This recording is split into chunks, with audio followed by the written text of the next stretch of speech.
Mukbang ako ng durian. Pero frozen lang yung durian natin, hindi lang fresh.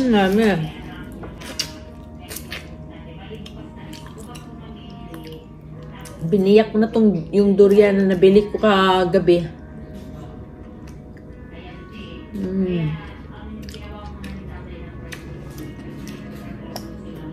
Dahil napanood ko yung video na video ni Elias.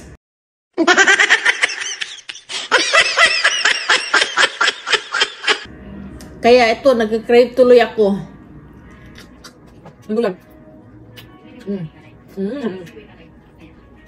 Pintik na Elias to, oh. Ikaw yung na nag-crave uli ako ng durian. Alam mo si Elias, paborito ko yan. Pinapanood ko palagi yung series, yung mga mga videos niya dahil tawang-tawa ako sa kanya. Talagang mabait na bata siya, yun. Kaya ako sa kanya. Dahil, noon sabi ko, ba ano itong batang to?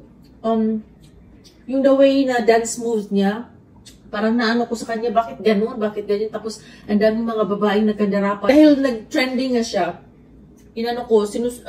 lumalabas palagi sa newsfeed ko yung mga videos niya. Kaya tinitignan ko, sinusundan ko. Doon ko nakikilala yung pagkatao niya. Noong una, parang ako sa yung pagiging dirty dancing niya, ganun. Hindi ko nagustuhan yun, kaya ini-ignore ko. Parang ko, ano ba meron dito? Bakit naging trending to? Pero, nung tinitignan ko yung mga videos niya, nung sinusundan ko, pinapanood ko palagi, doon ko nakikita yung pagkatao niya. So, doon ko na-appreciate si Elias.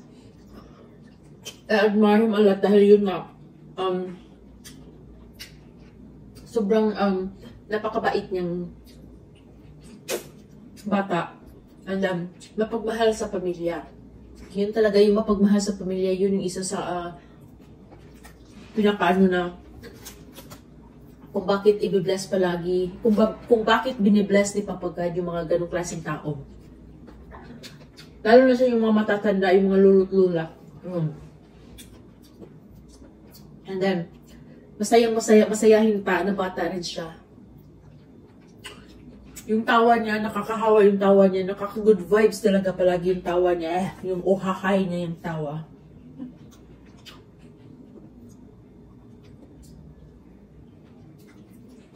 Kaya ko, Elias ha, ito talaga yung may nito. Yung video mo na kumakain ka ng durian. Imbis I'm trying, hindi na sana ako kakain ng durian dahil nga ang mahal ng durian dito.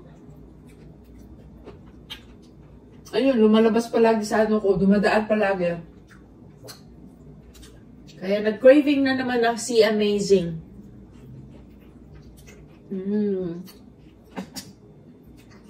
Masarap siguro ng durian na kinain niya dahil fresh talaga from puno. Yung mga tanim na durian ni Elias, malapit na rin mamumunga yun. Hindi actually mga maliliit pa rin naman pero it's okay. I-enjoy lang yung time, panahon. Si Apollo rin yung magha-harvest ng mga na yun. Ang cute din yun ng anak ni Elias.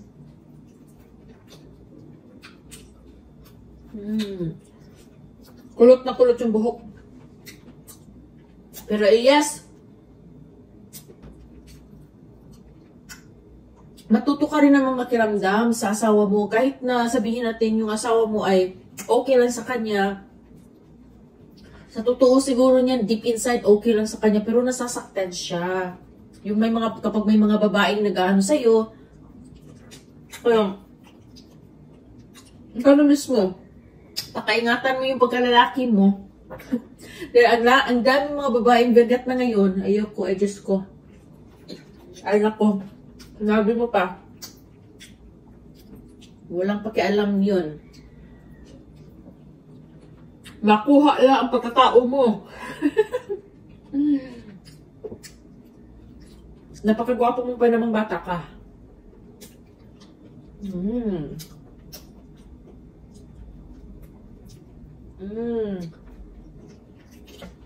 Ang laman ng durian ko, 1, 2, 3, 4, 5, 6, 6. 7 pala. Ay, hindi. Binibilang ko bawat ano, hindi ganun pala yun. 1, 2, 3, 4. 4 pala yung laman ng durian na to. Okay lang.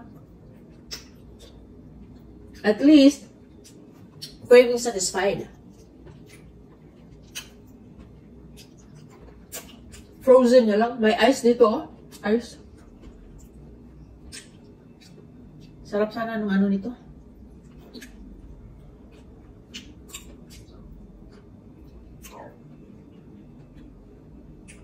Sarap sana yung ano dito, yung fresh. How I wish someday makakain din ako ng fresh na durian. No? Uli.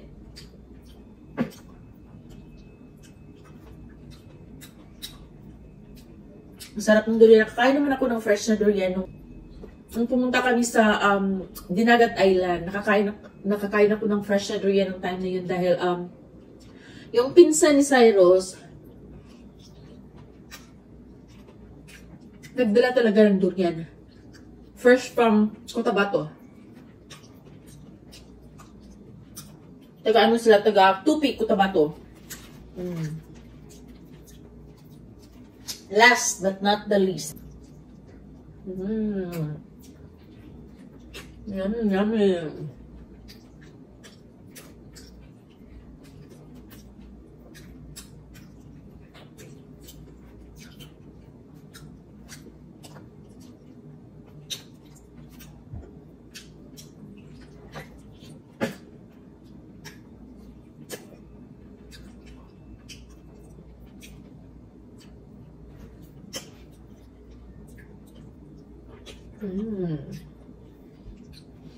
Nasa to. Mukbang.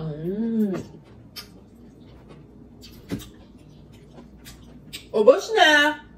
Last.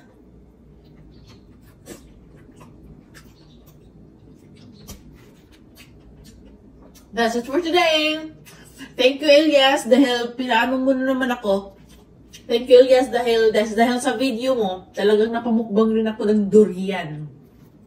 Parang nagkaano yung bibig ko dahil naninigas sa lamig. Frozen kasi. Parang naano ko. Okay, thank you so much for watching. Durian.